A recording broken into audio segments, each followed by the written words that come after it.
এদিন থেকে শুনেছি জিও রিচার্জ বেড়ে গেছে। আমি মুখ দিয়ে বেড়ে গেছি আর ধোঁয়া পেছন দিকে বেড়েছে রাগে।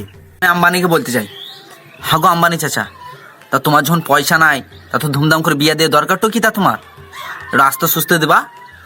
তারপরে তুমি আমাদের পয়সা করাকে বেশি বাড়িয়ে দিচ্ছ রিচার্জের, না আমাদের পয়সা দিয়ে তুমি বিয়ে দেবা?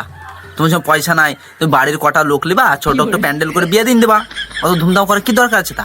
পয়সা নাই তা আমাকেও যদি বলতে এক কল যোগো এরকম ব্যাটার বিয়ে দিচ্ছি, তা পয়সা টয়সা নাই, আমরাই চারটে ছেলে যেয়ে পাড়ার খাইন দিয়ে চলে আসতাম, কি আছে? ওরাই আমরাই খাইন দিয়ে ক্যাটারিং আমরাই করে দিতাম, ঠিক আছে? তা তুমি একবার এক কথা জানাই তা তো, হুট করে এরকম যে পয়সা বাড়িয়ে দিয়েছো রিচার্জের, এটা তো তোমার ঠিক হয়নি বলো। তুমি সত্যি করে বুকে হাত নিয়ে বলো গো আমার ইচ্ছে যা, তুমি বুকে হাত দিয়ে বলো ঠিক করেছো? করনি। পাড়ায় কিছু বন্ধু শুধু বলছে ওবে বিএসএনএল কই লাগাবে, ওই বিএসএনএল সিমটাও কই লাগা, ওই সিমটা বিএসএনএল কই লাগা, তা হবে টাওয়ারের লিগে আমি কি টিভি রিতে বসে থাকবো? অ্যান্টেনাই টাওয়ারই তো নাই, দেখ জিও তো টাওয়ার ভালো করে পাওয়াই না, আবার বিএসএনএল কা ছেলে। মাঝে মধ্যে মনে হচ্ছে দেখে লাগা বড় ফোন আর চালাবো না, ওই ছোট ফোন চালে ওই চালাবো। তোমার তা ফোন আর ব্যবহার করবো না গো, আর করবো না।